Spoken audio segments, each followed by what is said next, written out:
আসলে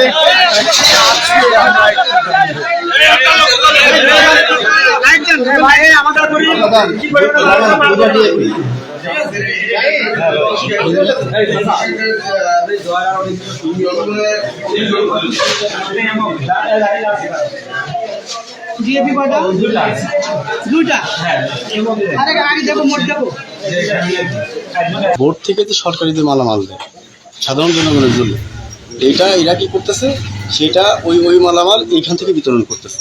ঠিক আছে, এখানে সাধারণ জনগণ আছে, সবাই জানে, সবাই দেখছে, এবং এই ভিতরে সরকারি মালামাল বোর্ড থেকে যেগুলো দেওয়ার কথা সেইগুলা এর ভিতরে আছে।